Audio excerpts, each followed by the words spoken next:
श्रावण मास के शुक्ल पक्ष की पवित्र एकादशी, जिसे हम पुत्रदा एकादशी के नाम से भी जानते हैं। श्री युधिष्ठिर कहने लगे कि हे भगवान, श्रावण शुक्ल एकादशी का क्या नाम है, व्रत करने की विधि तथा इसका महात्म्य कृपा करके कहिए। मधुसूदन कहने लगे कि इस एकादशी का नाम पुत्रदा है। अब आप शांति पूर्वक इसकी कथा सुनिए। इसके सुनने मात्र से ही वाजपेयी यज्ञ का फल मिलता है। द्वापर युग के आरंभ में महिष्मती नाम की एक नगरी थी, जिसमें महिजीत नाम का राजा राज्य करता था। लेकिन पुत्रहीन होने के कारण राजा को राज्य सुखदायक नहीं लगता था। उसका मानना था कि जिसके संतान ना हो उसके लिए यह लोक और परलोक दोनों ही दुखदायक होते हैं। पुत्र सुख की प्राप्ति के लिए राजा ने प्रजा प्रतिनिधियों को बुलाया और कहा कि हे प्रजाजनों, मेरे खजाने में अन्याय से उपार्जन किया हुआ धन नहीं है। ना मैंने कभी देवताओं तथा ब्राह्मणों का धन छीना है। किसी दूसरे की धरोहर भी मैंने नहीं ली। प्रजा को पुत्र के समान पालता रहता। मैं अपराधियों को पुत्र तथा बांधवों की तरह दंड देता रहा। कभी किसी से घृणा नहीं की, सबको समान माना, सज्जनों की सदा पूजा करता हूँ। इस प्रकार धर्मयुक्त राज्य करते हुए भी मेरे पुत्र नहीं है, सो मैं अत्यंत दुख पा रहा हूँ।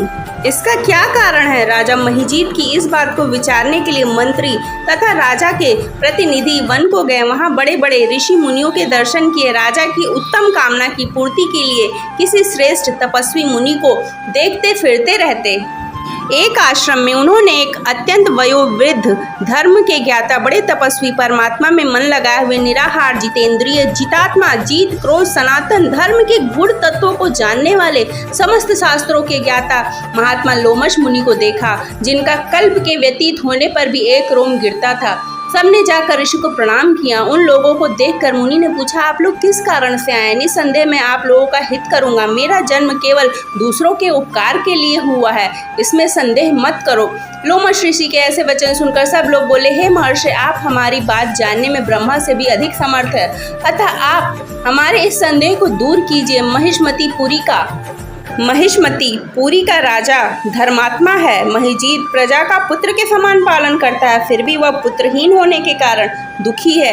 उन लोगों ने आगे आके कहा कि हम लोग उसकी प्रजा हैं, अतः उसके दुख में हम भी दुखी हैं। आपके दर्शन से हमें पूर्ण विश्वास हो गया कि हमारा यह संकट अवश्य दूर हो जाएगा, क्योंकि महान पुरुषों के दर्शन मात्र से अनेक कष्ट दूर हो जाते हैं। अब आप कृपा करके राजा के पुत्र होने का समय बतलाइए। यह वार्ता सुनकर ऋषि ने थोड़ी देर के लिए नेत्र बंद किए और राजा के पूर्व जन्म का वृतांत जानकर कहने लगे कि यह राजा पूर्व जन्म में एक निर्धन वैश्य था।